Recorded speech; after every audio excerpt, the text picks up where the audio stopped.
Hey guys, welcome to another episode of the Gimbal and Arn Show. Took a short break last week to help with a new project that DE Sports is working on that I was going to say tomorrow, but it's actually today if all things go well. So hopefully we'll get to debut a little more about that shortly. And if you are watching the VODs, so you can go check definitive desports.com to find out more info. But today we are back talking to more esports personalities. We're talking to two gentlemen, David Reinerson, Yep. Yep. perfect, Icicle, and John Sargent, also known as JoRoSar, two fantastic casters. Gentlemen, welcome to the show. Thanks a lot, mate. It's pretty fun to be here this morning, and yeah, really looking forward to it. Yeah, thanks for having us. I apologize in advance. I mean, people who are watching the VOD won't know this, but it is really early, and so if I ask stupid questions, I'm gonna blame it on not being a morning person. I don't know, man. Like, you get up in the morning for esports. I think that says it all. It's my We we dedication. all we all did, except maybe Icicle. It's Icicle hard seems to quite Icicle. chipper. Yeah, he looks fine. Yeah. The rest of us are dead. Yeah, basically. I don't know. I don't know what you guys are seeing. I feel so tired right now. I'm just kind of like last night. It's just the cats kept waking me up and everything. So it's rough. It's rough. Don't they sleep? No, cats never sleep. I don't know what you're talking about. That nonsense you see in the magazines about 14 hours a night or day or whatever. No, doesn't happen. They are awake 24/7 and they are meowing, and that's it. So. Wow. You live a hard life. Yeah, cats, man. Good unit. Well, before we jump into StarCraft, can I ask you guys a little bit about like previous gaming history? Because I know Jorsa, I know because you have a whole website set up that, and you have a bio on it that goes into all of the games you've played, and it's I quite. better go look up that bio in case I miss something in this interview. Oh my God, I feel the pressure now. Oh, Quick. you need to feel the pressure.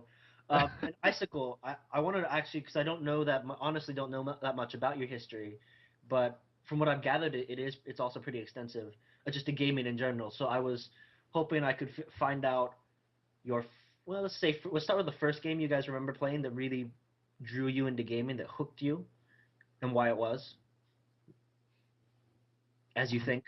Well, I'm trying to think. It's like the first thing that hooked me into gaming. Are we talking about playing chess on the Macintosh at 5 years old, or maybe, or if you mean professional gaming? I think it was actually EverQuest was the first thing that opened me up to a game that was played on the internet, and it was this really surreal feeling where I would log in, and I would see people moving around. I was like,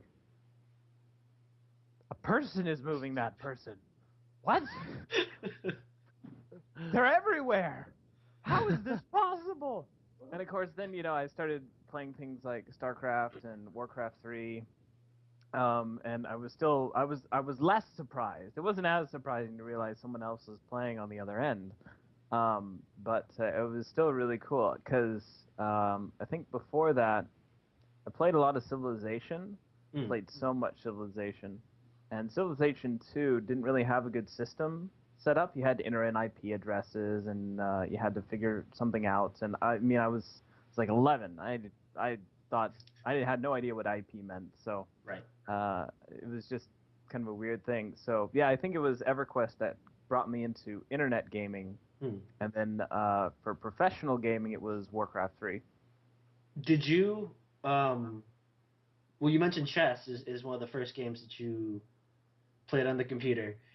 Yes. Are you a competitive? And then you mentioned EverQuest, but you also mentioned Warcraft, StarCraft. Um, are do you just like? And you mentioned, sorry, Civilization as well. I'm just sort of curious if you see yourself as a pretty competitive person. If you like competition, if you like that, as opposed to, you didn't mention puzzle games. Okay. Yeah, I would say I am. I kind of have a weird competitive nature where, um, I don't like it that I have to beat another person to win, Hmm.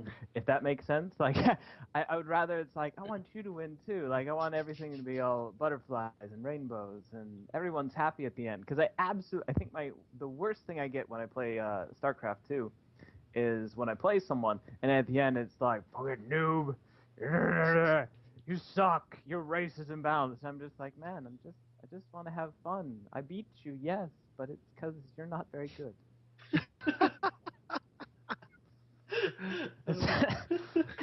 Don't I mean, don't be upset. You're just bad. It's fine. you can learn. There's still time.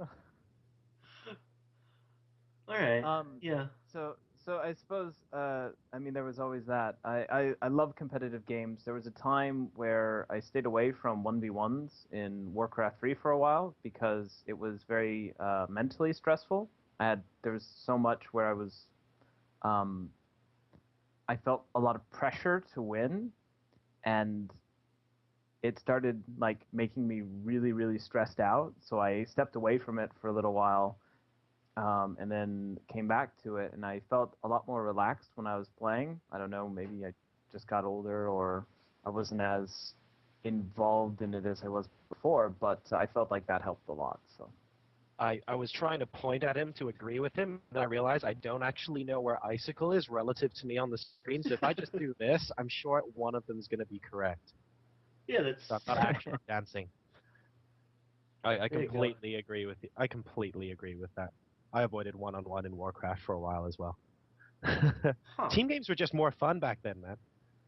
it was, getting a bunch of heroes to get like the hero was such a key unit in Warcraft 3 that it was just cool to have. You sent it out. It didn't Hmm. matter if your army composition sucked. As long as you had good creep management and you leveled up appropriately, you could still, commit to the team.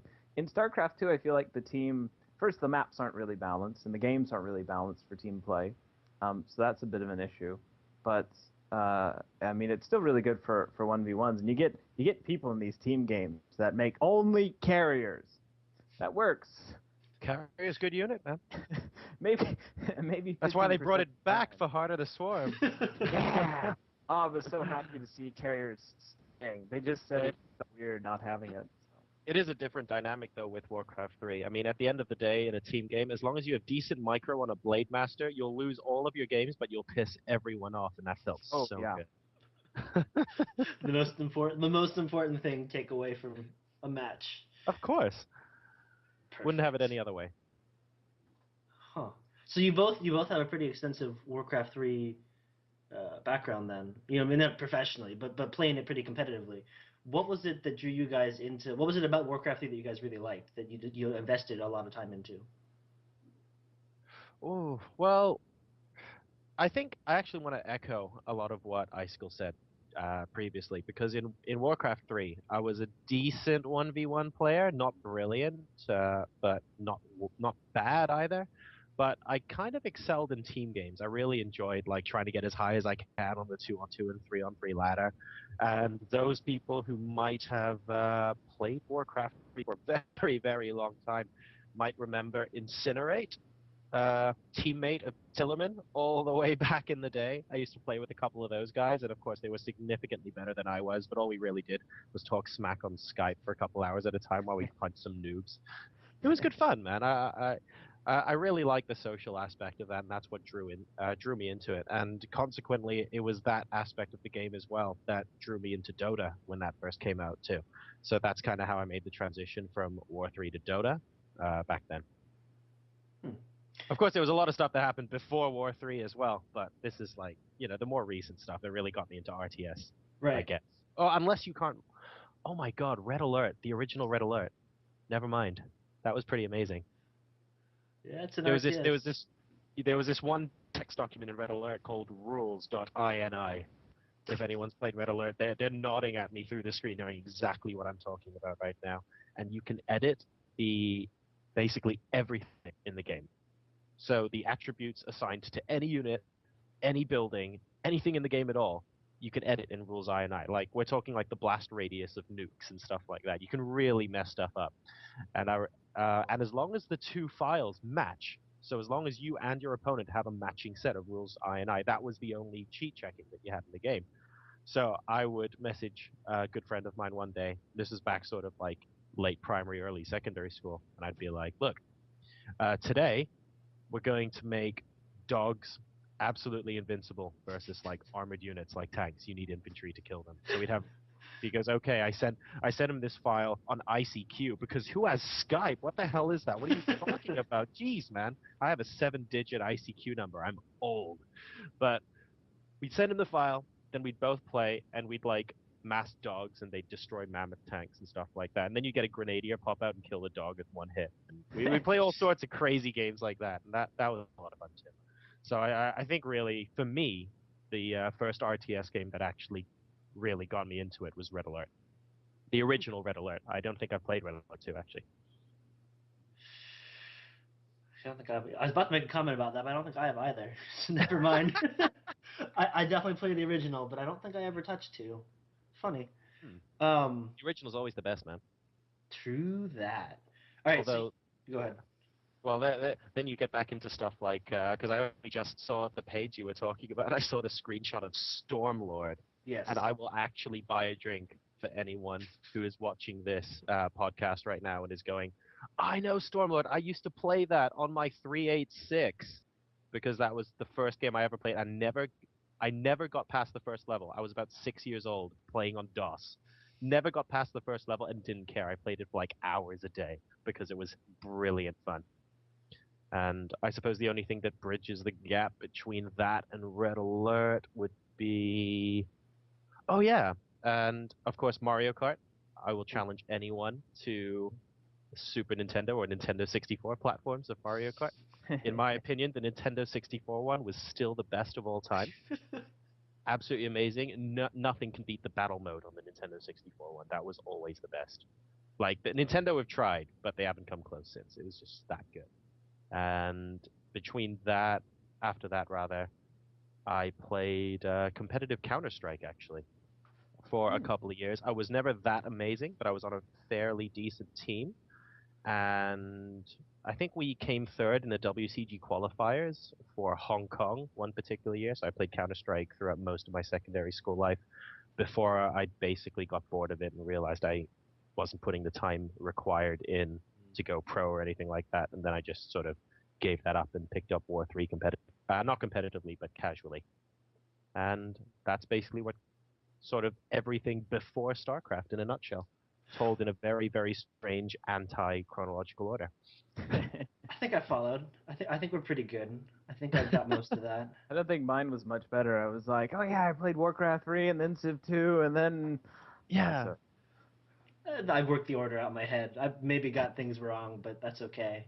Well, so can I ask you both, because you've been playing games for so long, which I think is a case for a lot of people that we end up talking to in esports, but I still am just sort of curious as to why gaming remained a big part of your life for so long. It's like it wasn't just StarCraft, it wasn't just Warcraft. It was like Warcraft and Dota and you know Civilization and Red Alert. I mean, it's all these games one after another. I don't know if you guys know if you know have done that sort of introspective. Well, why do I actually like gaming? But does anything come to mind when you sort of think about why you enjoy playing them so much? Go ahead, Icicle. Okay. So I suppose, I mean, to some degree, it was escapism at some parts of my life. It was just a really good thing to have when, I mean, because when you're going through those teenage years and there's, trying to deal with girls and school, expectations of parents, it was just nice to go to your PC, to play some game. Nothing else mattered. You could completely get immersed in it. And games were getting better and better at that. If you wanted to do puzzles or strategies or role playing, the gaming was getting better. I've quit gaming at points in my life when I felt like it was starting to dominate what I was doing a little too much, and it was mostly it ended up being when I started university and I was doing too much World of Warcraft as an example. I could never do enough StarCraft. It never seemed to inhibit me from actually doing my studies. But WoW, I could play for. I would just be at the computer for hours on end, and then I would look outside, and it's like, why is the sun rising? Yes. Wasn't Yes. it? I thought I thought, wasn't it just setting a minute ago? What's up with this? What's going Wow, on? wow, does that to you, man? Time travel. Does. So as prior to that, Mm. I remember getting. I mean, I got a Nintendo at the age of 5, and I really didn't. I really couldn't play it very well. I remember getting stuck in one of those pits on Mario, and I could jump up, but I couldn't jump up and to the right. So I would get stuck in this pit Oh, that I knew I could get out of. I saw other people get out of it, but I was too young to figure it out. So I was like,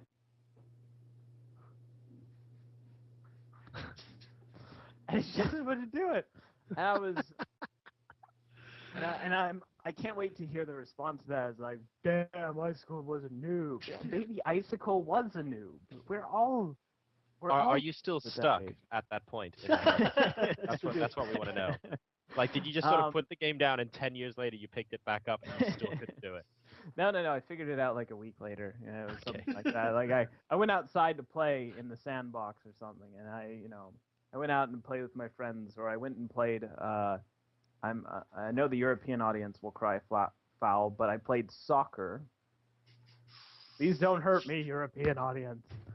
Um, but so that was kind of. I mean, gaming has always just been a part of my life since I was very young. I remember playing Mutant Ninja Turtles with my mom and dad, and my little brother and I would always do gaming together. So, I mean, to me, it's just it's a different way of communicating with people, and people who are outside of gaming don't really understand there is a very big social element to it.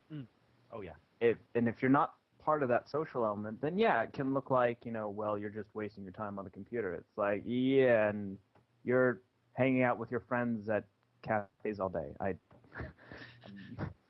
I mean, I'm playing with my friends on this game, or I'm meeting new people, or I'm just practicing for whatever I want to do, or or something's going on in my life and I just want to play some games for a bit. I had a very all around kind of appeal to it, I would say. So. Yeah. JoRoSar, what about you? Well, I want to echo a little bit of what Icicle said. I think it's always great to have games and gaming there, like you mentioned, as escapism, where you just want to get away from everything else and sort of clear your head for a bit and just get down and dirty and pawn someone's face.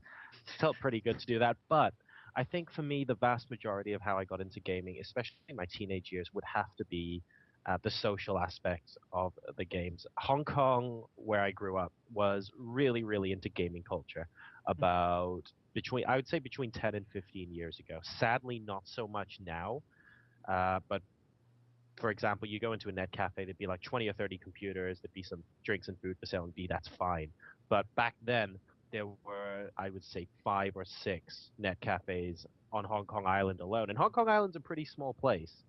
I think it's larger than Manhattan, but really not by much. I'm not even sure. Don't quote me on that. But it's a small place, and there were at least 5 or 6 net cafes or LAN shops, as we called them, with more than 400 computers. It was just normal to walk in there and see rows upon rows upon rows of computers. You have like Counter-Strike teams sat opposite each other. There were different tournaments running every night. These places were basically filled like during the early evening, still half full all the way through the night. There were all-nighter deals for people who wanted to sleep there as well, and booths and stuff. Um, Not like in the World of Warcraft, please neglect your children kind of way. I don't mean that. This was way before that kind of thing happened, yeah? But it was just a really popular thing that Hong Kong had going on for 4 or 5 years. So it was really easy after school to sort of maybe stay in school for a little bit, get my homework done, and then head straight down to the net cafe for like 4 or 5 hours. And of course, it cost next to nothing as well because so many people liked it and they were making money. And oh, it was so good. Most of that was like my Red Alert and sort of Counter-Strike days before I got into Warcraft 3, just to give a bit of chronological order to that. And I would say by the time I hit about 16 years old, give or take, a lot of these cafes were starting to shut up shop. Rent was getting a bit too high. They were moving to smaller premises with fewer computers because the sort of fad was starting to move away from that.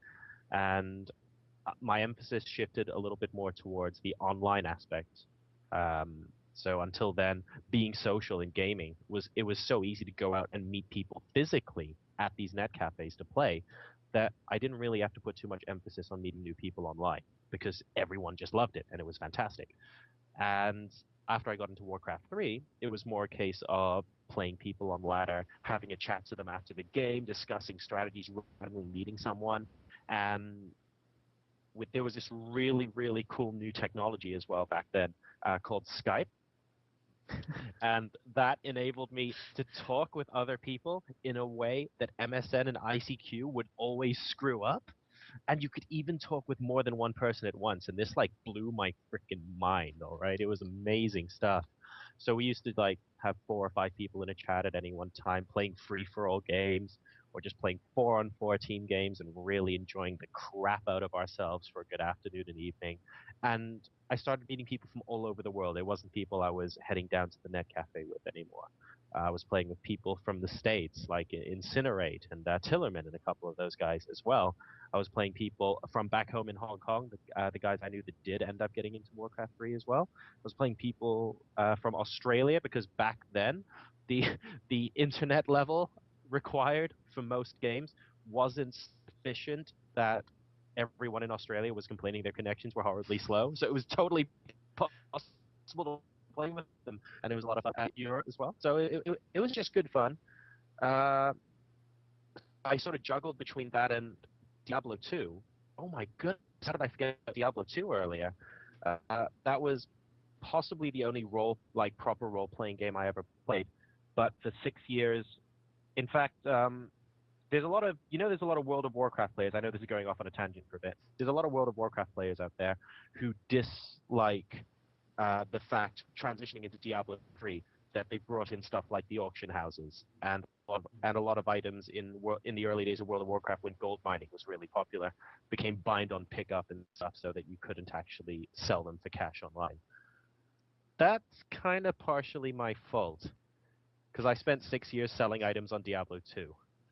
And Wow. that's kind of how I made a living between the ages of about 15 and 21, just selling items on Hardcore Ladder and Diablo 2. So all the stuff that Blizzard are putting into the games now to stop people from doing that and them implementing their own auction house so that they get all the money, I just want to apologize to everyone out there. It's kind of my fault, but I don't really regret it. He's a Chinese gold farmer. Can we burn No, him? I did it long before that became popular. I actually didn't. I was very close to starting playing WoW, and I didn't play WoW because all the initial Chinese gold farmers saw Diablo 2 as a model, and they actually set up shop to farm gold in WoW, and that was what made me the conscious decision not to pick up World of Warcraft because I realized I couldn't do in World of Warcraft what I did in Diablo 2. So I put my efforts elsewhere. Otherwise, I would have been joining you on WoW, man. Oh, that's too bad. Hipster But little farmer. but in summary, to get back to the original point, I think interacting online with people is sort of where I moved to from meeting a lot of people in person, and because I grew up somewhere where there were so many LAN shops here, there, and everywhere, and it was so easy to meet up with people and just enjoy games together. The social aspect of gaming really did dominate how I used to think about gaming, and I think that's why I used to prefer a lot of team games. I played team games in Warcraft 3. I really enjoyed Dota when it came out, sorry. And for those of you who still remember, all the way back when, my battle techies is completely and utterly unbeatable. I went 38-4 with Goblin techies, and I never laid a single mine in the entire game. Status trap and stats all the way, and then you get like Butterfly and Eye of Skadi and all sorts of items that people look at you and go, what? And then you realize that a 6-second stun is actually long enough to kill a lot of people. God, those were sweet times. But the team aspect of gaming is really what got me into it, and really what sort of dragged me towards StarCraft 2, I would say. It's a good primer for my next question, or what was going to be my next question. But I don't know about David, but now I got to ask. I want to know about you selling items in Diablo 2. I find that incredibly interesting. I forget about the rest of the interview and don't care anymore. When you were selling items, like how often did you have to play, and how much could you make roughly? Like a day or a week? It was an entire industry almost by the end of it because when I started, I had a wonderful magic find barbarian that seemed to really love the crap out of Mephisto because I used to pick up all sorts of stuff I didn't really need anymore because I already had a lot of it.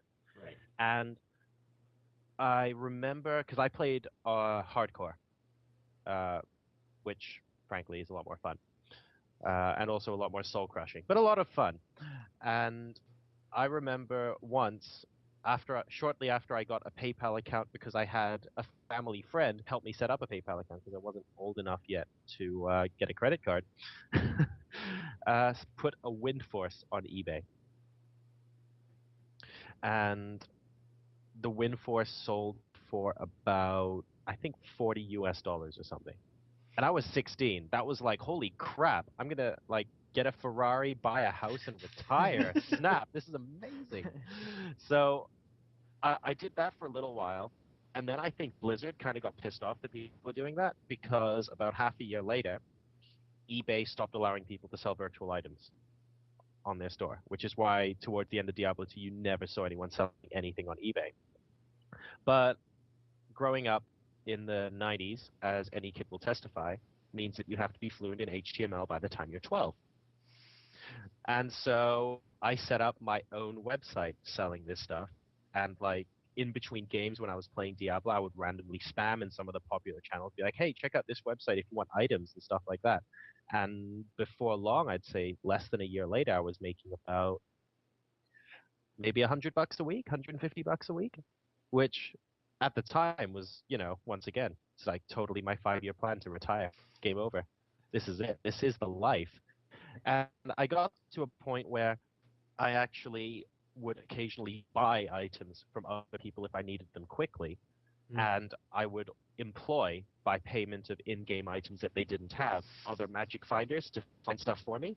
So it got to a point where I was only really playing the game for an hour a day, but I was making a decent amount of money at the end of the week. And I reckon that kept up for about 2 years before I realized I didn't really care much about it anymore. And apparently I had a university education to sort out. So Lost your passion. I lost my passion long ago. That's not really true. I had my passion all the way up until the end. It's when I started seeing gold farmers on WoW that I decided, yeah, this is going to get commercialized really quick. I'm not going to bother. But all the way up until then, I was still selling items. Because the nice thing about hardcore is that you don't get win forces for like 2 cents. People die and items disappear with them, and there's always going to be that demand. So you don't get depreciation in the way that the regular game does. So playing hardcore really helped me in that regard as well. Smart. Yeah.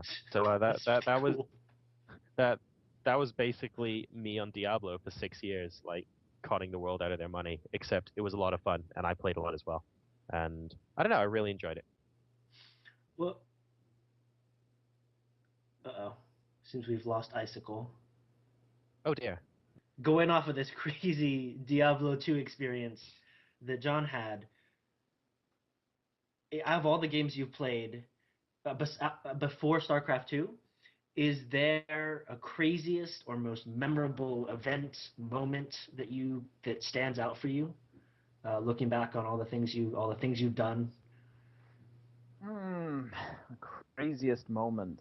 Oh wow. Or like the biggest accomplishment that you had, something like that. Oh gosh. Okay. Yeah. Oh, you I got don't know one? I don't know if I'm proud of this, but This is gonna be good. Tell it. This sounds perfect. so I ended up gaming for 35 hours straight. I was camping an item in EverQuest called it's like traveler's boots, and it was an item that gave you just that significant amount of run speed so you could outrun anything. And I was a wizard, so this was actually really important to have, because I could kite and do things really really easily with just this extra bit of movement speed. The item drop was notorious. Occasionally it would drop in this one place by a random mob, and you could get it. Or you could camp this one area, and every 5 minutes a mob would spawn. You don't know what it is, but there was a chance, like a 1% chance, that it would be the ancient Cyclops that dropped the traveler's boots. And at I think about 5 hours in, I contacted the GMs because I was friends with a lot of the GMs, and I'm like, I think this is broken. Something's weird. I haven't seen it in 5 hours. What's up with this? And so he says, hold on, let me check. No, everything seems to be working. So, okay. 12 hours later, message the GM again. Come on, man. Seriously, this can't be right. He says, no, I swear it's working. 24 hours into it, I'm still going. It was summer vacation, and I was, a teenager, so, and I just kept going at it. And then at the 32-hour mark, it spawns. I'm like, oh my god, God, must kill it. Someone else tagged it before me. Oh. I was pissed. I was like, but the RNG gods took pity on me, and 3 hours later he spawned again, and I was able to kill him. I got the boots, and I look back and I said, why did I waste so much time? Then you quit the game. And then I quit the game. I didn't play as much, I think, after that. I was just like, oh, this is stupid. Wow. But yeah, I wouldn't say that certainly is my most memorable and probably the most craziest thing I've done. And then afterwards, I think I slept for like 16 hours or 17 hours or something like that. I passed out, and that was it. At one point during the camp, the farming that I was doing, I actually asked my brother to step in so that I could, catch a little bit of sleep. This was about 15 hours into it. I said, hey, could you please, I need a little bit of sleep. And he said, yeah, sure, I'll do this. He was 4 years younger than I was, but he understood the concept. He was able to do it. So I climbed into bed. I was asleep all of 5 minutes.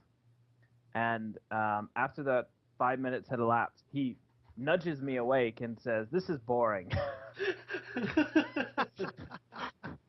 I was like, are you kidding me? So I went back and continued farming. So By farming, we mean watching paint dry.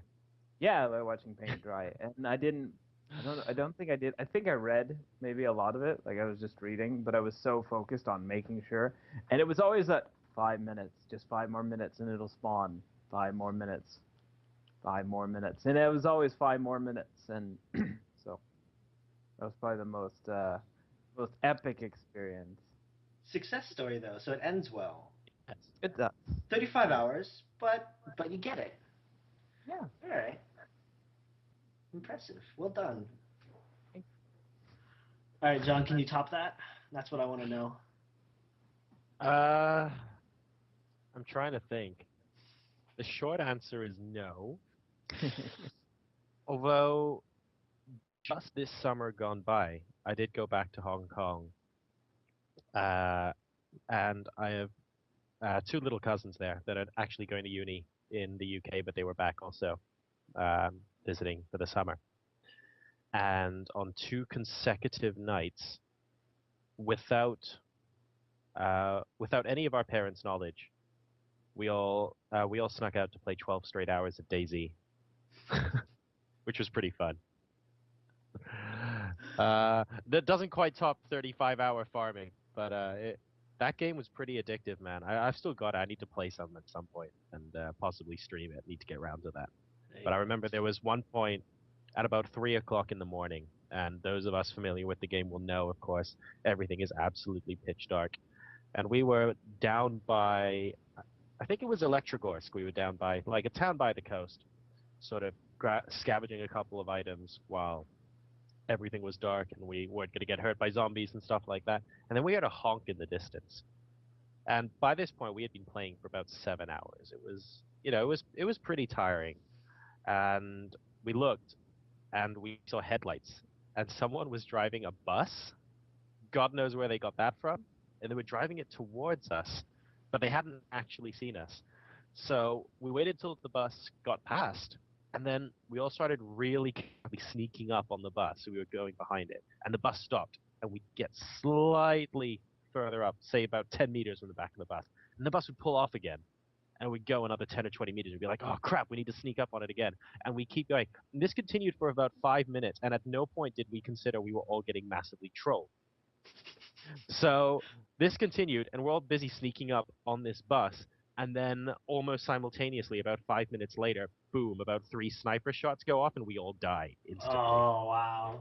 And we're looking at that going, yeah, next time we probably shouldn't do something like that. So then we played for another 6 hours and got geared up again. But that game's pretty addictive, man. That's the most recent thing I've done.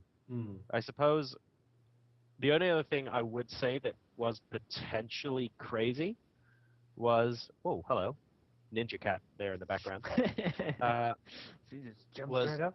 Yeah. one of the things that this probably ties in later on in the interview, so I don't want to spoil too much of it. But those of you who don't know, what got me into one of the first things that got me into casting in the first place was I cast QXE versus Cats, best of 31. I remember that. I wish I didn't have to remember that.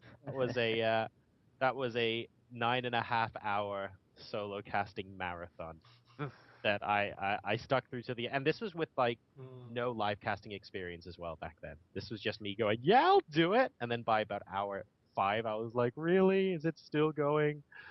So that was probably my most memorable experience, I would say. I want to jump into that shortly because I really want to hear what that was like, because you're a champion. I'll just be straight up. Do 9 hours solo cast with no experience. It's pretty badass. It's baller status. I'm not sure I'd do it again though, man. You're wiser now. It's the problem. When you get wiser, you stop doing stupid things. It was good fun though. It was good fun. So I think, and Gimbal can double check with me here on Skype, I'm pretty sure actually like 40 minutes in. So we may I think what we'll do is we'll skip the second. Yeah, okay, we're about 40 minutes.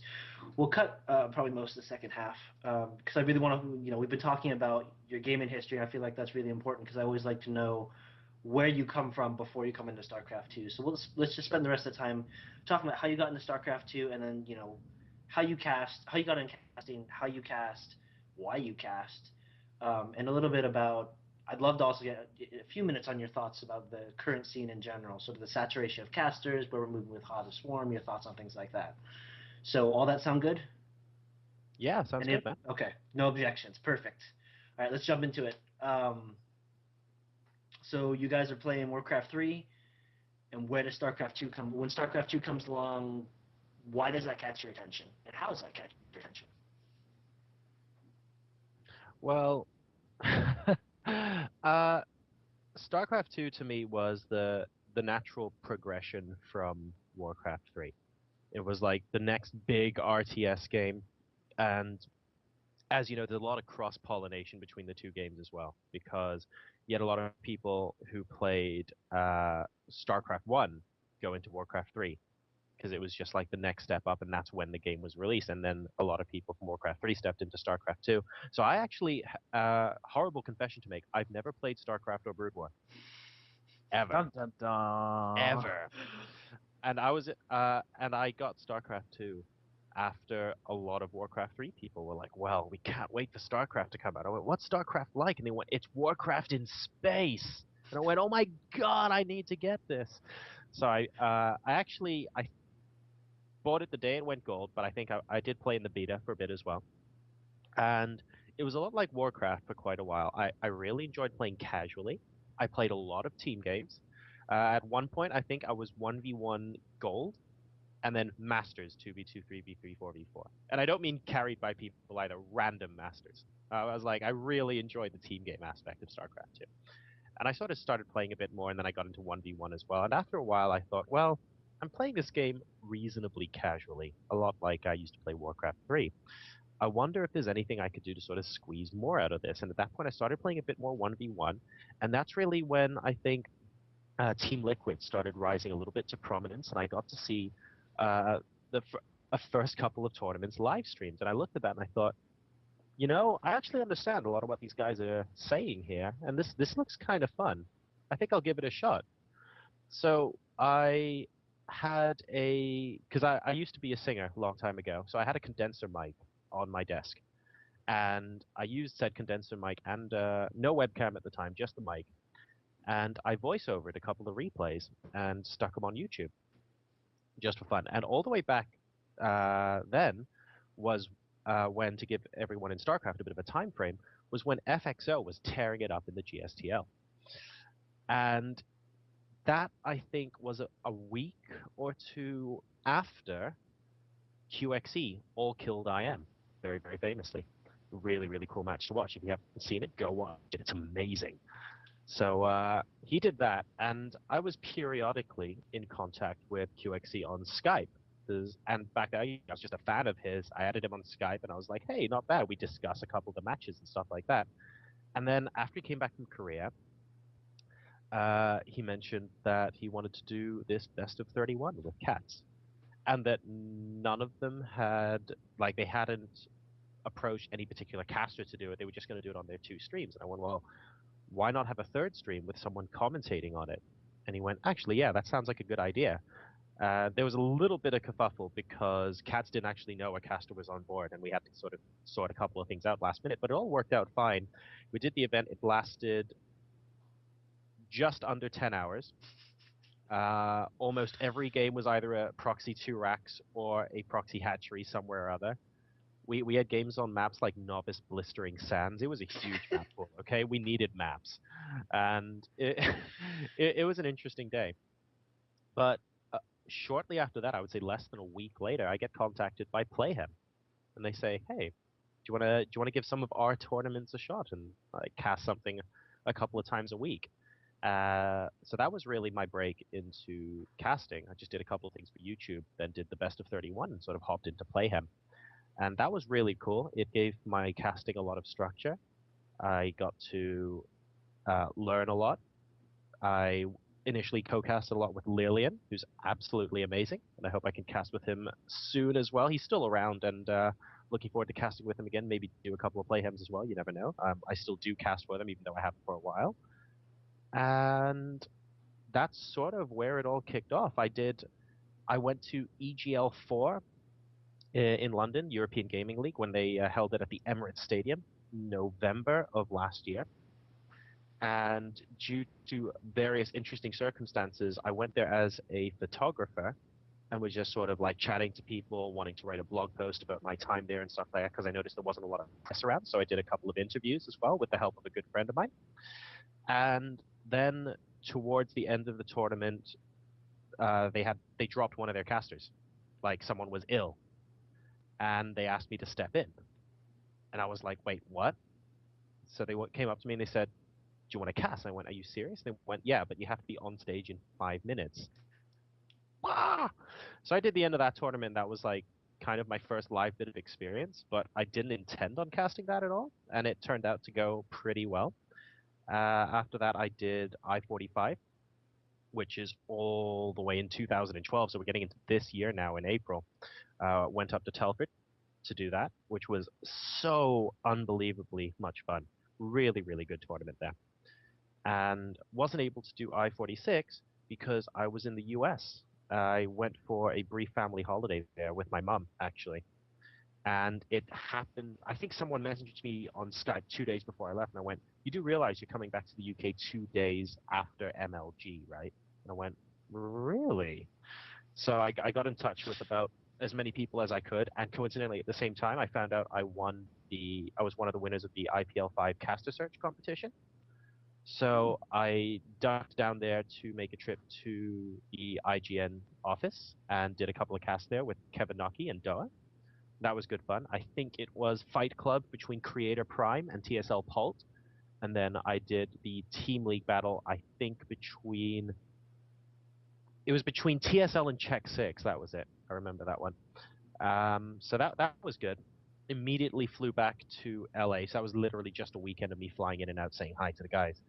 And I then went to MLG Anaheim and did the premium stream there.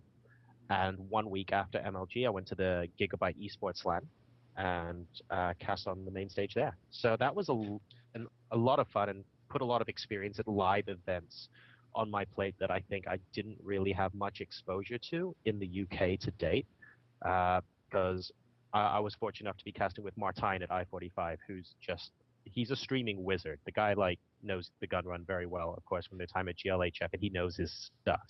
So I didn't really have to worry about too much.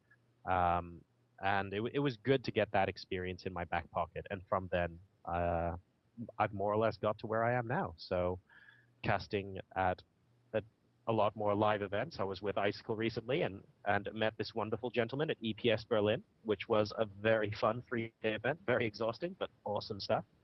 Got to do a bit of hosting as well, which I hadn't done before, and I really enjoyed. And that basically takes me to today. So good times. Sort of started with a bang, didn't you? I mean, you started with the best 30, really sort of started with the best of 31, and then from there just sort of continuously built on itself at seemingly exponential rate. It sounds like it is like that a little bit. The one thing I would say is that back then, obviously, with hindsight, I look back at myself and I go, really? I really wasn't that good. And you begin to realize very quickly that unless you continue to put in hours and hours and hours of work on a weekly basis completely for free and just doing what you love and just really enjoying it, you're not really it's very difficult to find success. I could, like, how do I put it? The first time I got paid proper, as in I was offered pay to cast a tournament, was probably after I had spent several hundred hours casting and had like a decent, like, people seem to think there's money in this. There really isn't, and we all do it because we absolutely love it. And I think that's very important to note as well. But as long as I continue loving it, then I'm going to do it. And strangely, it's actually casting a lot of these games that's getting me back into playing a lot more StarCraft as well, rather than the other way around. So watching these guys play, understanding what they do in game is really inspiring me to go out there and try it myself, as opposed to a lot of people who tend to play really well and then sort of hold it back a bit and get into casting. I'm kind of finding that it's equally possible to do it in the reverse as well. David, tell me about your story with casting now. Okay. So I suppose I first started thinking about casting back in Warcraft 3 when I was sitting in some of my computer classes, just waiting for the class to start, and I was watching Koreans broadcast Warcraft 3 matches with Grubby and Lucifron and Moon. I was a Night Elf player back then, and I really loved Moon. I loved his play, and I was learning from that. And I was also watching the casters, and I thought, man, they are so excited about this game. Like their level of excitement was something I don't think I've ever had for anything in my life. Like I was so yeah, like that. It was incredible. And then it was, but I was located in Arizona in the U.S., and there wasn't a whole lot of gaming tournaments. If anyone played games, it was Halo or first-person shooters, and I wasn't really as into those. I played some Unreal Tournament, but it just wasn't my thing. When I moved to Edinburgh, Scotland in January 2011, and it was a month later where I woke up one morning and I thought, I could broadcast StarCraft, couldn't I? Yes, I could. Well, I'll do that. And so I went out, and I found the LAN. They were holding a tournament. I said, do you have broadcasts? And they said, yes, we do. Can I still cast? Yes, actually. We'd love to have more marketing and promotion. Do you know what Team Liquid is? Team what? Do you know what programs to use? No. You just woke up this morning and thought, yeah, I thought I'd give it a try. He said, okay, well, look, we'll hook you up with a couple of guys. That ended up being Leon Starcraft and Nick Baker of the UK Starcraft scene. So I got together with them. They held the event at this guy's house, but he had terrible upload. He had like 0.25 uploads. So they couldn't stream it from there. I couldn't do it. Yeah, I know, right? It's crazy. Who has 0.25? Um, dial-up. Dial-up has 0.25, if that. So I that's where I cut my teeth, so to speak, doing this LAN, and Nick Baker had talked to me a little bit, and was promoting me pretty heavily. And then I got signed, and then I caught the attention of a website called Gosu Gamers. And Gosu Gamers took me on, and they introduced me to the ESL. And they said, there's this weekly cup. It's every Wednesday and Sunday. No one's doing it in English. Can you do it? And I said, yeah, sure, no problem. So I treated casting at that point like some people treat church, and just went, and just every Wednesday and Sunday I went. I put on my headset, I put on my microphone, I did the stream, and under Gosu Gamer's name. And towards the end of that my stint with Gosu Gamers, I was getting about 1,000 people on my stream as this kind of unknown caster. I also did some of the Sennheiser Cup with Vincere and Micro, and yeah, it was. And I ended up meeting Grubby back then as well. Wow. He added me, and he was just getting into StarCraft, and he was Protoss, and I was Protoss, and it was kind of weird because I loved his rivalry with Moon, and I was Night Elf back then, so I was supporting Moon all this time. But I really loved Grubby and respected him for his play. And then I got to speak to Grubby, and I was like, "Oh my God, it's Grubby! Oh yeah!" And I had a fanboy moment, and it was really cool. And then after that, I did the Razor Gosu Cup, which was a best of 7. The finals was a best of 7 between Grubby and Nurtio, and that was my last event. And then I took a very long break. The best of 7 series went to the 7th match. The very last, it was PVZ, as you well know. Nurtio being third. The very last match was Belshire Beach. Very TSL Hyunshire Beach. very Zerg friendly map.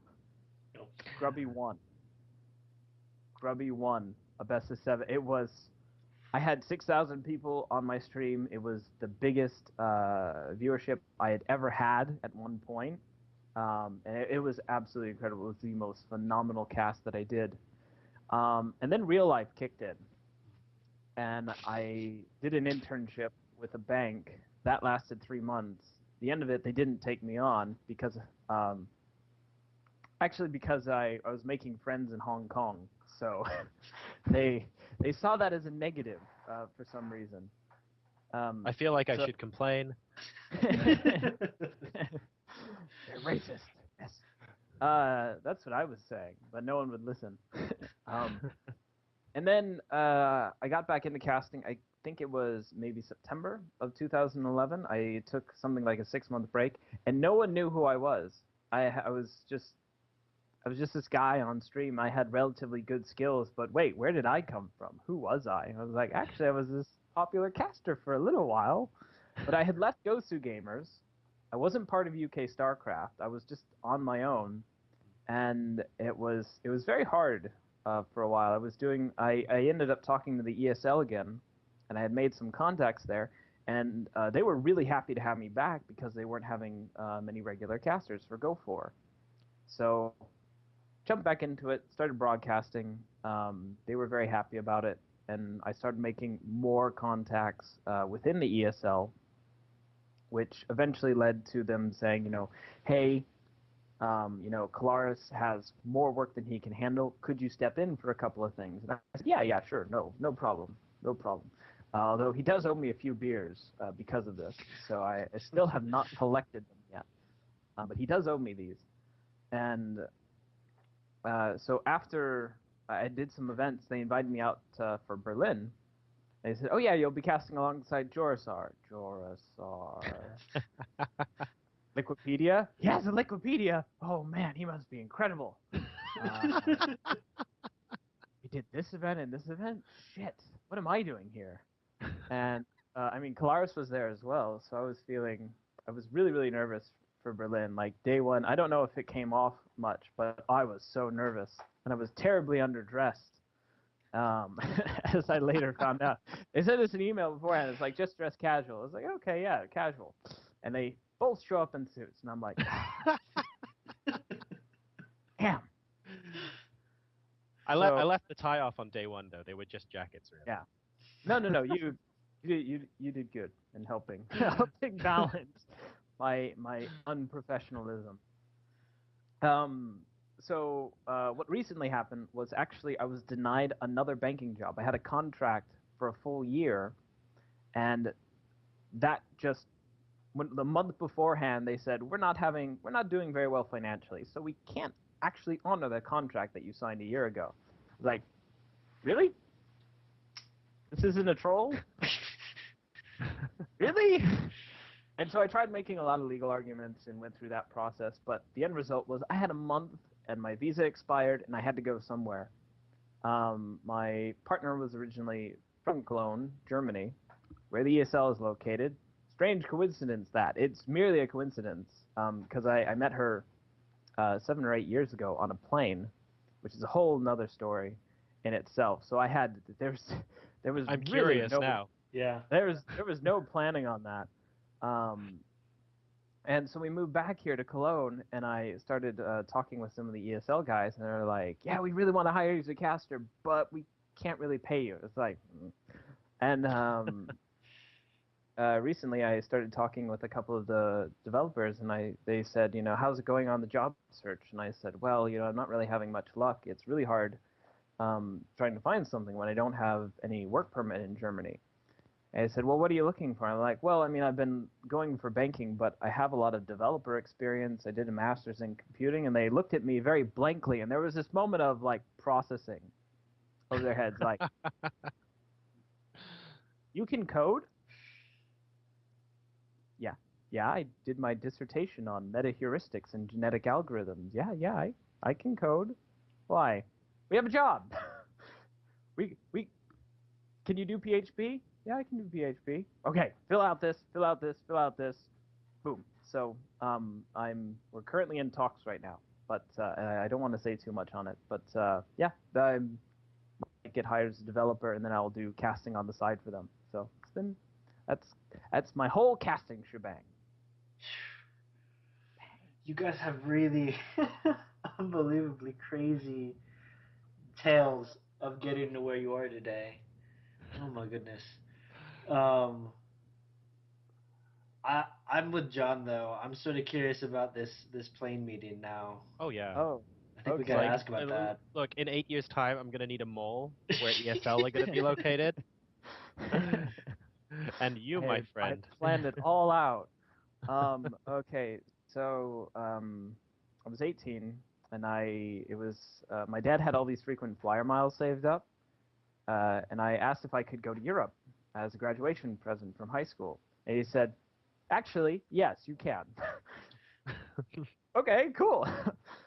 So I went over there, and when I was returning and I was coming back, there was this girl standing in front of me to get on the airplane, and she was talking with her mother in English. And I said, okay, cool, I can talk to someone in English. So I said, hi there, how's it going?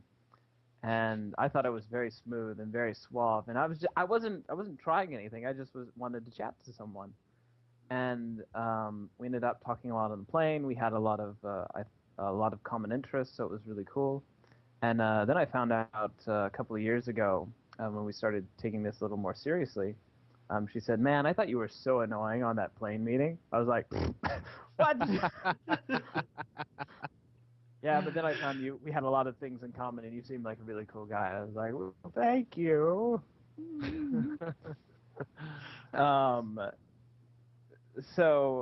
But what happened was, so we met up, and we chatted on the phone. We stayed in contact through DeviantArt. We were both, we drew a little bit. And then about, let's see, 4 or 5 years later, I went to Germany again and to Europe in general just to travel around. And I said, hey, I'm going to be in Germany. Could I stay at your place for 3 days? And she said, yeah, sure. So we hung out. We had a good time. And then about a year later, she calls me up and says, hey, I'm going to be in Arizona. Could I stay at your place for a couple of weeks? I said, yeah, sure, that would be fine. And it was about that time that we thought, okay, well, maybe this could work. Let's see where this is going to go. So I was trying to find work at the time. I wasn't having a lot of luck in the States. I was flown out for an interview for Motorola, actually. But that didn't work out because my database skills were crap. Oh, I didn't realize how bad I was. And so they denied me that position, and I decided I would go for a master's degree. And I was looking for, okay, my criteria is I need a place that has computing, and a place that is very good with computing, and a place that speaks English, because I don't think I can handle an Asian country trying to learn the language and do a master's degree. So I found out Edinburgh, Scotland was actually one of the big places for that. They had some, University of Edinburgh was ranked #1 in all of the UK for computing. Edinburgh Napier was ranked 30th. And between the two of them, I felt like Edinburgh Napier would have a lot more practical application, while the University of Edinburgh would be more theoretical if I wanted to go into academia. So I settled on Napier. And I mean, it was okay. The instruction was the way it was, but it actually gave me the chance for us to be together. She came over to Scotland about 6 months into my being there, and we've been living together ever since. So. That of all the ways to start a relationship, just looking for someone to talk to who speaks English on a plane ride. I love it. And you can't do that. You can't do that these days, of course, because if you're in a queue randomly at the airport and you start speaking to the stranger in front of you, they have this organization called the TSA that expressly prohibit activities like that. And they pull you aside, talk to you for 5 hours, and then boot you out. Right? Yeah, if you want to talk to people, they're more than happy to talk to you because you wanted to talk to people. Who does that? Yeah. That does sound like suspicious behavior. Just a tad. Well, that was a wonderful detour. But I don't want to keep you guys here forever, so I do want to get back to casting real quick. Ask you just like 1 or 2 more questions, then we'll wrap up. Sure. Because I've kept you guys here forever now. So to sort of wrap up casting, you both have been casting now for quite a while, and I'm curious,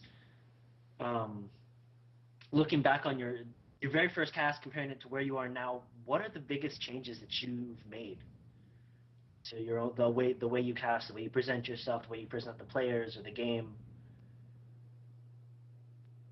Maybe starting with John. Wow. I could go for it if you want to think a bit. Well, yeah, okay, let's do that. Let's do that. My brain's not working at the moment. I'm like frantically trying to figure it out. Go for it, Icicle. Okay, so the biggest thing that I always wanted to do was try to meet a level of enthusiasm similar to how I saw the Koreans do it. I felt like that really brought people in. I felt like if you were excited about something on stream and you showed that or you communicated it with your voice, with your hand movements and gestures, which I do a lot of, I realize, it's infectious. People get excited too. They don't really know why. They're just like, oh, this is so cool. This is such a cool game. And it could be against gold players. If you can make it exciting, people get excited by it. And between my very first cast and my very last cast, that's something that I've always tried to do. Things that I've learned and gotten better on mechanically are still not minimap presence, which I think is the biggest thing any player or caster needs to work on. You need to look at that stupid minimap, because then some Terran player will do a drop and you miss it, and everyone on stream goes, "This caster noob didn't catch that one drop." And it's like, I'm sorry, I'm not God. I'll try to be. You mean out of BC? Or that. I'm not Ire. Sorry.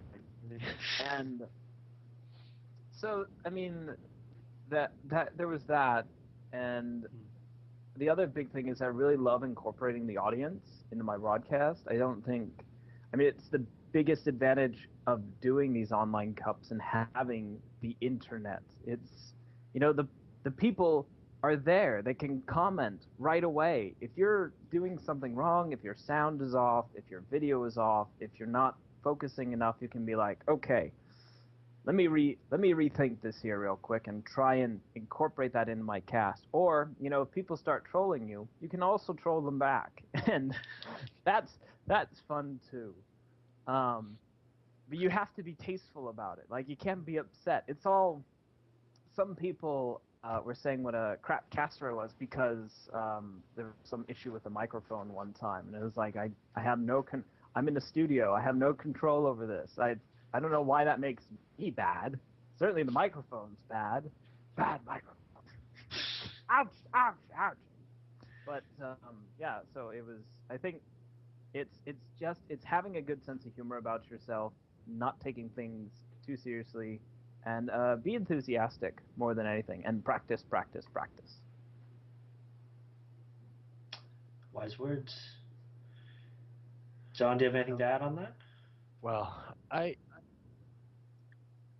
think that the way I started in casting, especially, like if I compare, for example, the best of 31 to the way I was today, I'm almost tempted to say I took the opposite approach in the sense that there was a lot of community interaction. I was reading a lot of the chat, having good banter for that event.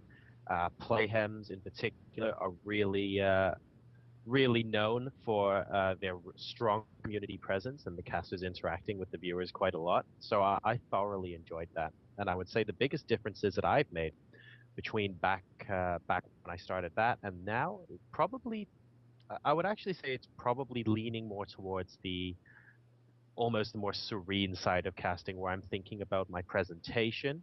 I'm thinking about things I want to be doing less of, or like just trying to be as critical of myself as possible away from the social interaction. So I'm looking more at my analysis. I'm looking more at the way I behave during live events and what should be where and when.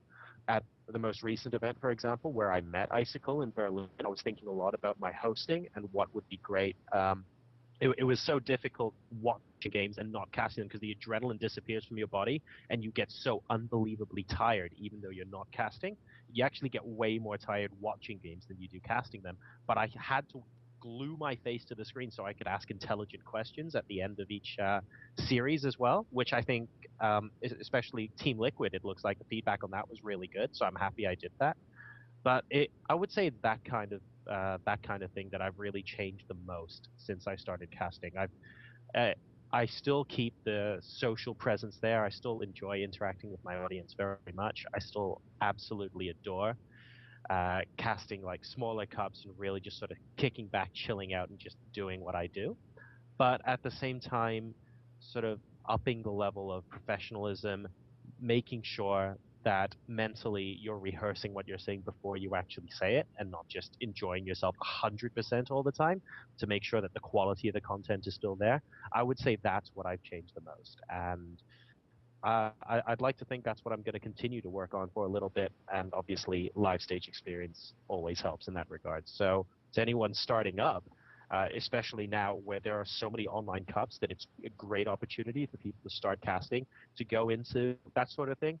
Don't be nervous. Enjoy interacting with your audience. And I think that kind of thing really helps when you get to live events, because you sort of go back into that mindset and you think, well, these guys are here. I can talk to them. They can cheer. I can even hear them. That's insane. I'm just going to enjoy interacting with them and seeing where this takes me. And it just helps you get rid of those nerves and just makes your stage presence that much more, I would say, that much bigger, but really just that much more fun for you to be there in the first place. So I really encourage people to do that.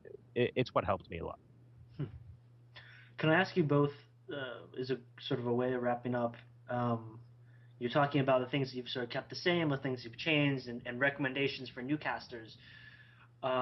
Is there anything in sort of the general caster scene that you feel like isn't being done enough, or something that you think would be a really good addition, something that more casters should do, or you'd like to try yourself but haven't been able to yet?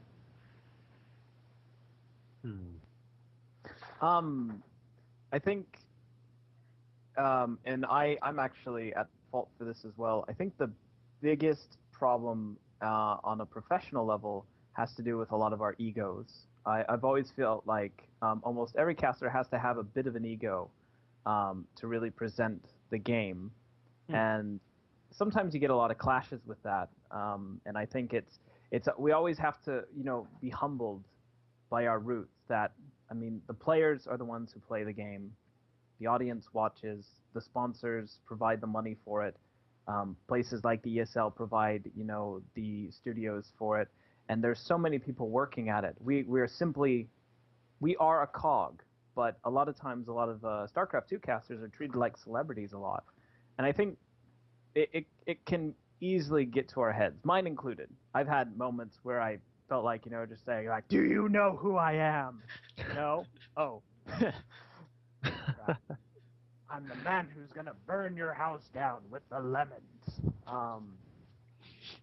And it's, yeah, I would say that's probably the biggest thing. For younger casters or newer casters, it's harder and harder to differentiate yourself, but the thing I would stress the most is just be professional. I mean, you don't need to swear constantly on screen. You don't need to make disparaging comments or try and slight people just to be funny. Just be yourself, be cool, keep it pro. That's all. Yeah, I think I would echo that sentiment quite a lot. I think that casters, we're, without wanting to dumb myself down, I do think that casters quite a lot of the time get more credit than they deserve, in the sense that there are so many people behind the scenes working to make a tournament possible that you're never going to see on camera. Um, People might have noticed when I do interviews and stuff like that, I always try my best to at least get a word in sideways about the people that work, that are staffing these tournaments, that are organizing the production. A lot of the admin staff at tournaments that actually make them run smoothly and on time don't get paid. They're there as Yeah. volunteers. And that's incredible. I mean, the amount of dedication that they have to do something like that is so important, and I think they need to be given a much bigger say. Uh, Not bigger say, sorry, but just a much bigger exposure to the audience, so that they understand that actually the casters are here presenting things to you, but there are so many other things going on that you can't really see behind the scenes, that actually what makes tournaments what they are. So as a caster, I'm going to echo something that another caster, good friend of mine in the States, said to me a while ago. Just keep doing what you do best and stay humble. And the biggest opportunities might not come to everyone, and they might not come to you immediately either. But that's, I would say that's the one road you can take, just staying humble and keep doing what you're doing, where you're definitely not going to go backwards. You can only improve. And I think that's a great mantra to live by. Well, on that note, is there anything else with casting before I just have four quick questions afterwards to ask you? But in casting, in gaming, esports, is there anything else you guys would like to add or touch on? Well, I mean, it you could argue these are difficult times. At the end of the day, there really isn't that much money going around anywhere at the moment, let alone the esports scene. So the esports scene and a lot of sponsors are technically being starved of cash just because of the economic climate that's going around. But we're still trying to grow it, where everyone's learning a lot of new things as we go along.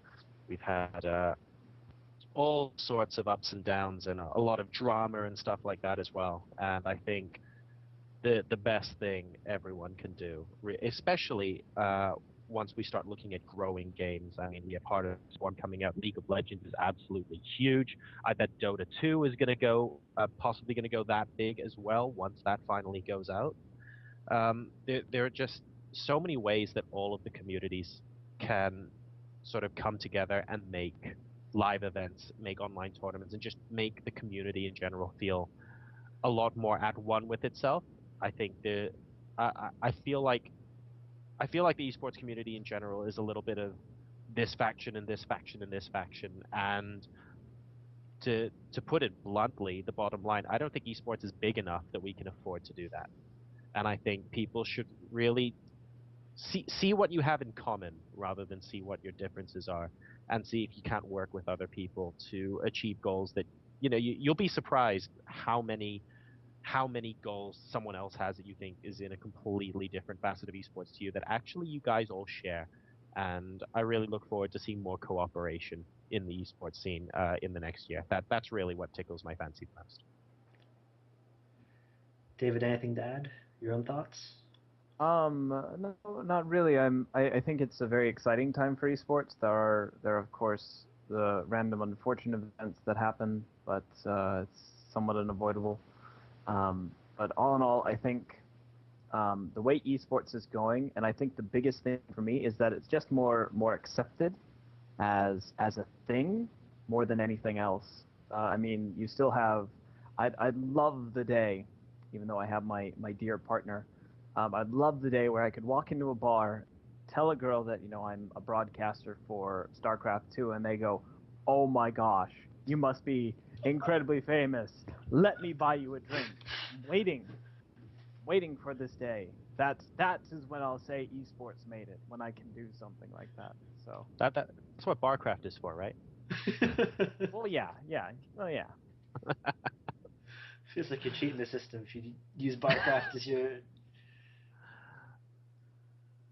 Well, it's a goal. It's a big goal. I like it though. I like it very much. Um, Final four. Let's do Final four. Let's end our conversation on the I Final was four. warned about this. You were warned about this, so you have no excuse. Okay. Although all time is generally the first one we ask. So like all time favorite music, movies, books, or food. But if that's too difficult, you can come up with a couple answers, or you can just say something recent that was good. So you don't stress too much. It's basically just an excuse for us to find out A, what you like and what you think is good, and B, to find more stuff to listen to and procrastinate with. So no pressure. The final four, we'll start with be nice to John. David, you go first. Music. We'll start with music. Favorite music or favorite band, artist, genre even. Absolutely favorite. My tastes have been changing a little bit lately. For a long while, I was really into Block Party. I loved the guitarist Russell Isaac. I bought a guitar. I started playing it every other month, and I didn't get I didn't get very good at it, surprisingly. Lately, I've always been a big fan of techno, and for a while Skrillex was popular, and I was like, oh, this is kind of cool. I kind of like Skrillex. And then everyone said, oh man, I like Skrillex too. And I said, oh, never mind, I don't like Skrillex anymore. He's too popular. But he still has he still had a really cool concert. And then after that, I've been listening to a lot of Nightcore lately, which is it was a band, and now it's a kind of a style where you take any random song and you up the BPM and you up the person's voice if there's any vocals in it. Yeah. And it changes the style a little bit. It kind of gets rid of the whole copyright problem because it's a remix. And it's kind of a new take on a lot of songs. So Nightcore, I would say, is probably my favorite genre right now. So. Huh. Okay, so Nightcore, and so if I just search Nightcore, You're gonna find tons of stuff on YouTube. You could Nightcore and then any song you want, and someone's done it. It's like Rule 34, or is that 39, or something like that. I think you'll find Rule 34 is something very different. I know what I'm talking. I know. Yeah, I know. It's that thing. But that's how ubiquitous Nightcore has become. But no one knows about it. It's really kind of cool. And I hope not as many people know about that rule either. So. Such a hipster. Skrillex got too cool, so you no longer liked it, and now you're into Nightcore, but you hope. It sounds like you hope that it remains the biggest kept secret. Little indie, yeah. It's like Toho games. Toho games are really cool, but only as long as they stay at this level of obscurity. So. Okay, cool. I'll have to give it a listen. John, now you're up. Are you ready? Music? Music first. Okay. Well, my taste in music is really quite old-fashioned for someone my age. I would say my favorite genre is 80s rock. So literally any rock in the 80s is almost certainly going to be amazing. I have like about 500 different tracks I could listen to on repeat for the rest of my life, and I would be completely comfortable with that. Um, I'm I'm classically trained, so I like a lot of classical music as well, but nothing in particular. I just enjoy listening to it in general. But I will make an exception as far as like music from the last millennium is concerned, or century even, because classical music was kind of around in the last millennium. The soundtrack from The Last Samurai had me hooked for months, years. Huh. Unbelievable. I know if a couple of people are sort of listening to the podcast right now going, Tom Cruise isn't Japanese. That's not the point. I mean, frankly, I'm not even that big a fan of Tom Cruise, but the Wait, soundtrack to that music. he's not Japanese? No, dude. He's just short. What? Yeah. Oh man, that whole movie's ruined for me now. But the soundtrack to that movie is really awesome. And also, probably the soundtrack to the original Age of Empires. Because that piece of music is timeless. I see Icicle like nodding. He's like, yeah, I know exactly what you're talking about. And Arn's going, I'm trying to remember. Yeah, I don't remember it now. I have to go find this. You have to go find it. The soundtrack to the original Age of Empires is pretty cool. Huh. That would be me on music, I think. Soundtrack to Age of Empires. Age of Wonders was quite good too. That was another one that was kind of a shoot off, I think, from Age of Empires. And that had a pretty good soundtrack as well. Okay, Age of Wonders. Age of Wonders. Oh gosh, I played some obscure strategy games. But Yeah, because I was thinking there was AoE 2, then there was the Conqueror's expansion. Where does Age of Wonders come into it? Or was that an offshoot of Age of Empires? I think it was a complete offshoot. Like it was something different, but it was based on like a similar engine. I could be wrong. It could be an entirely different game, and I'm just bullshitting you guys. But it's actually like Puzzle Bubble. it's Bubble Bobble. Yeah. Age of Wonders. All right, I'm gonna give them a listen and see how they turn out. All right, John, I'm putting you on the spot. All right. Movies. Go. Give me a favorite movie. Oof. See, out of the final four, movie was always going to be the one that was the most difficult because I'm actually not much of a cinephile. I haven't seen a lot of horribly, like, really obviously classic films. I could start from Casablanca and work all the way up to like modern day. I don't think I've ever seen Jaws, just to give you an idea, and like various other films that everyone should definitely have seen. Because I was never really that big of a movie buff. I like things that involve a lot of explosions. Okay, this is good. So therefore, The Expendables was awesome. I don't care what anyone says. Right. It was amazing. It was a great 2 hours of entertainment. But favorite movie of all time, I'm gonna go with Adrian Brody, The Pianist. All right. I still have that on my shelf. Completely rewatchable, really good film. Solid choice. David, what about you? Easy. It was the first Matrix, the original. Really? That was just for me. I mean, I do a lot of computing, so it made computer hacking cool, and it was so trippy for me. I remember I was so into it. I wasn't 18 yet, so I couldn't go to see it in theaters. So I snuck in, and I did so by I bought the ticket online. I redeemed it, and then later I was hanging out with this group of kind of older guys. And I just started talking to them, and when the guy said, this is a rated 18 movie, you can't be here, and then they looked at the guys behind me, and and they said, are you with them? Are you with them? And the guys looked at me. I looked up at them, and they said, yeah, he's with us. I got to go in the theater, and they're like, thanks, man. And I said, thanks, guys. That was really cool. And they said, yeah, we were young ones. This is a cool movie. You should see it. So, yeah, it was quite cool. You mean Hackers wasn't the movie that made computer hacking cool? Not so much. I remember that. It was okay. It was okay, but Matrix was so cool. Matrix and the Pianist. All right. Right. I'm down with those choices. What about books? Moving on to books. Two left. Start with David. Game of Thrones. I feel like we're playing Jeopardy. Yes. Books, the 400. Books for 400. I'll take Game of Thrones. I'm now on the 5th book. Read all of them.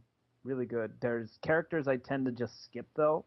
Like some characters the 4th book, The Feast of Crows. It was terrible. There's these characters that I just did not care about, and so that was a bit discouraging. Some of the books, some other books aside from that, from the fantasy sci-fi genre, I really liked Robert Greene's 48 Laws of Power. I thought that was really good. It was such an interesting take on history. Like it was the history I wanted to learn in school, where it had some kind of personal or professional application. I thought that was really quite cool to think of it in terms of strategy, almost like a New Age Sun Tzu, to some degree. Yeah. And I also really quite liked A Brief History of Time by Stephen Hawking. That was a really good book, and I really liked that. And another one that was more contemporary fiction was Memoirs of a Geisha. I really loved the book. Didn't like the movie so much. All right, John, what are you choosing? Honorary mentions to, I would say, to anything written by John Grisham, who's amazing at holding suspense. Yes. The Firm, in particular, I really enjoyed. Moving away from that genre just a little bit, The Hobbit, as opposed to the Lord of the Rings trilogy. I like The Hobbit as a standalone book. One of my favorites, I think. But really, best book of all time is actually 2 books because they're written in chronological order, one immediately before the other. And they're both by Tom Clancy.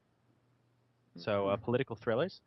And they would be, let me get this right, Debt of Honor and Executive Orders. Had to make sure that they were in the right order there.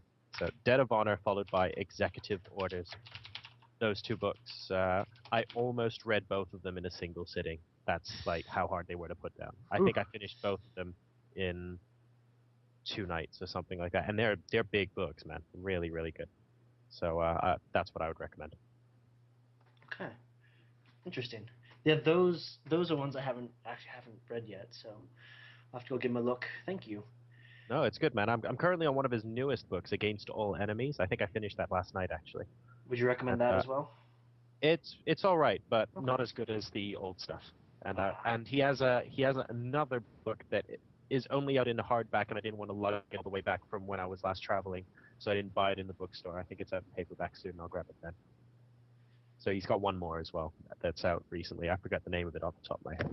But Debt of Honor and Executive Orders. The 2 best. Cat. I'm being distracted by that cat. That adorable cat that's being now taking up all of David's screen. Now I'm dancing along with it. I can't help myself. All right, well, before I lose my mind to the cuteness, we have one question left, and that is food. John, favorite dish, favorite recipe, favorite food? I could cop out and say anything Japanese, but I'm going to specifically go like sort of Japanese like beef balls. Sort of like the thinly sliced beef on rice. Unbelievable stuff, with Korean barbecue coming a very, very close second, but Japanese is still close to my heart, I'm afraid. Honorable mention goes to Haagen-Dazs, because Haagen-Dazs. But yeah, Japanese beef balls. That's just game, set, and match as far as I'm concerned. I can't believe that Korean barbecue gets second, but I'll take it. It's close, man. It was close. It was very close. They're both like way up there. Haagen-Dazs. I'm okay with that being third. All right, Dave. What about you?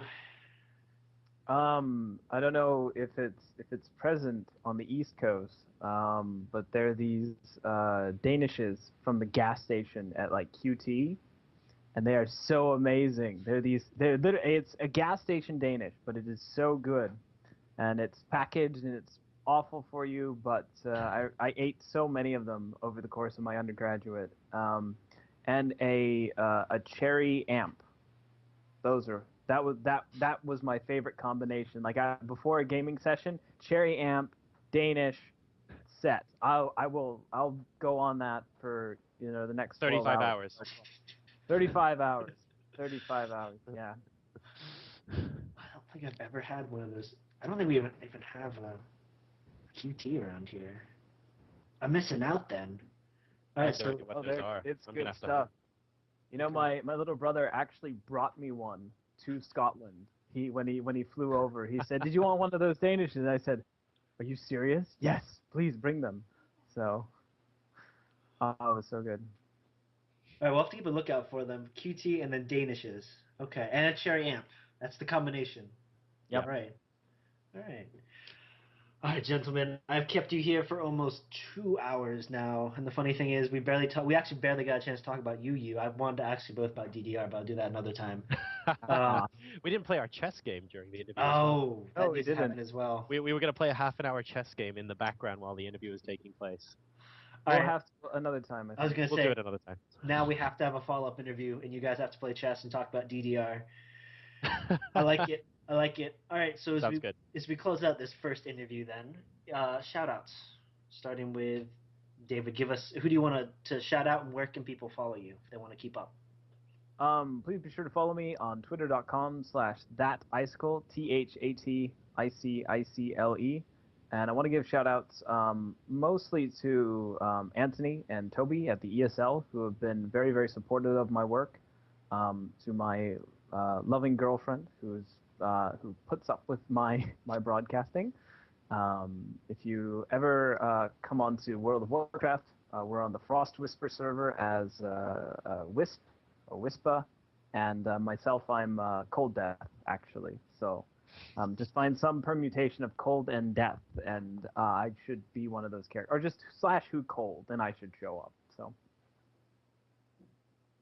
Perfect. John, what about you? Shout-outs? Follow us? Couple of shout outs. First, massive shout out to, like I mentioned earlier in the interview, I think tournament admins and just people who generally do volunteer work at esports tournaments. You guys don't get enough love. Thank you very much for that. Big shout out as well to Dennis Geisha, who was helping me sort out a lot of stuff with regards to DreamHack as well. That really, he's an absolute boss. He admins Playhem, does stuff with DreamHack as well, and helps a lot on that side of things. Big shout out to Hellspawn, ESL, and Toby in particular. Thanks very much for bringing me out there. And hopefully I'll get to see a lot of you guys at some point soon. And I guess if you'd like to follow me, I'm on facebook.com/JoRoSar or twitter.com/JoRoSar. So feel free to exchange a bit of banter and hit that follow button. I do try my best to chat to people as often as I can. And just thanks very much for tuning in. I appreciate it. Perfect. Well, thank you both. And again, we will get you back for that. So now we have a chess match in DDR we know we have to talk about. And I'm sure we'll find some other stuff we can throw in there that sort of peripherally relates to esports. Not a big deal. We'll just chat to you about anything. Chat to you about the weather. All right. Well, we will wrap up this episode. Thank you again both for coming on. It's been a blast as usual. I love having these conversations. I learn a lot. I learned a lot I wasn't expecting to learn. And that's really cool. And it's really wonderful to have a chance to actually get a sense of who you are as individuals, not just as casters. That's why I really loved spending the first half talking about your gaming history, because I get a sense of where you guys are coming from, before you ever hit the casting booth and are talking about what's going on inside a game. So thank you guys for coming on and doing this. Oh, it's been a great pleasure, man. Thanks a lot. It was a lot of fun. yeah, thanks for having us. It's been really cool. And I'm trying to think if there's anything else I need to say. And I don't think so. Perfect. So I think that's it. We will wrap up this episode, and we should have another one in the next week or week and a half. Hoping to get a couple StarCraft players on, maybe touch base with Rum and State, still looking to get them on. And if Gimbal has anything to say about it, we'll probably be talking with more EVE folks from EVE, possibly about Dust, depending on when that NDA goes off. But those are sort of where we're looking, and we'll keep everyone informed on our Twitter and our Facebook. Thank you guys. Have a good evening.